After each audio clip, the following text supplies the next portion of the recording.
Onde será que ficam localizadas as fontes emissoras de radiação dos equipamentos que a gente usa na medicina? Bom, a estrutura onde fica armazenado a fonte emissora de radiação se chama cabeçote.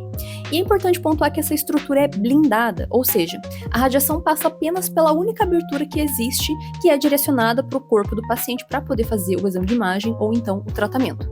No equipamento de raio-x, a fonte emissora de radiação fica localizada aqui.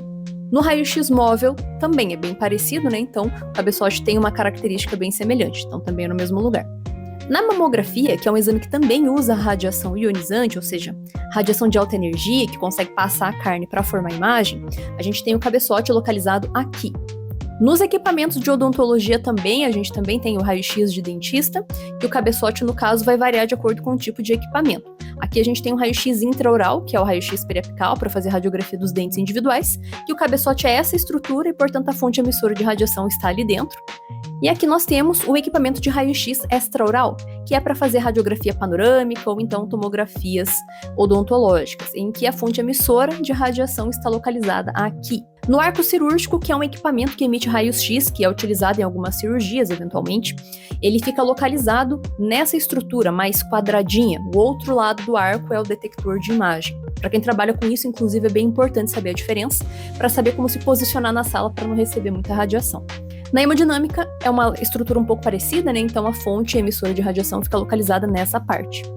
Na densitometria, que é um exame para fazer a verificação da densidade dos ossos, para ver se a pessoa tem osteoporose, a fonte de radiação fica dentro da mesa, fica aqui abaixo, então a radiação vem de baixo para cima ali no corpo do paciente.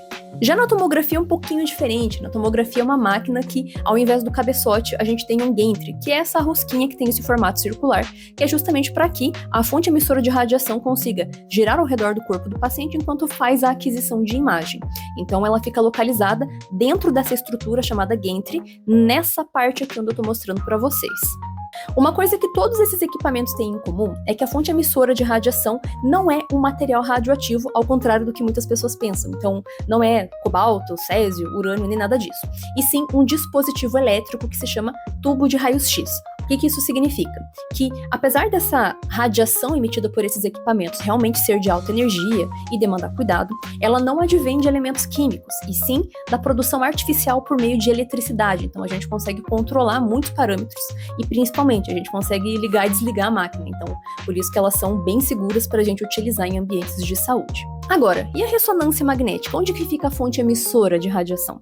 Na verdade, a ressonância magnética ela não emite esse tipo de radiação que a gente está falando, como dos exames que eu citei agora há pouco.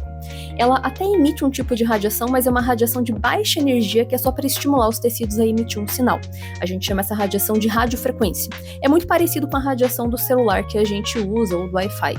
E essa radiação de radiofrequência que eu citei, ela advém de bobinas que ficam inseridas dentro do equipamento de ressonância magnética, nessa estrutura que também se chama gantry, inclusive. Já no ultrassom, a gente realmente não tem nenhum tipo de radiação nesse sentido. A gente tem um pulso de som, que é como se fosse um sonar, até por isso que é um exame bem tranquilo e não tem muita contraindicação com relação a ele. Já os equipamentos de radioterapia, principalmente esses aqui que são para fazer tratamento externo, que a gente chama de teleterapia, os mais antigos realmente tinham como fonte emissora de radiação elementos radioativos como césio e cobalto. Tanto que a gente teve aqui no Brasil, em 1987, o evento do acidente com o césio-137 lá em Goiânia. Hoje em dia, isso já foi substituído também por emissores de radiação elétricos, que nós chamamos de aceleradores lineares, e a fonte de emissão também fica localizada no cabeçote, que é essa estrutura aqui. Existe uma outra abordagem da radioterapia que a gente chama de braquiterapia, que é a inserção de pequeninas fontes emissoras de radiação, que são elementos radioativos de fato, encostados diretamente na lesão tumoral. E elas têm essa característica aqui. E por fim, na medicina nuclear, a fonte emissora de radiação é você, paciente, é o ser humano que está ali fazendo exame. Por quê?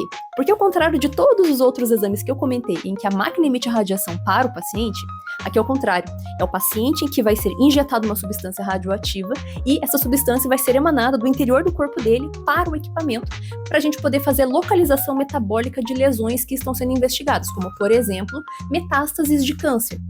E você, sabia que era assim?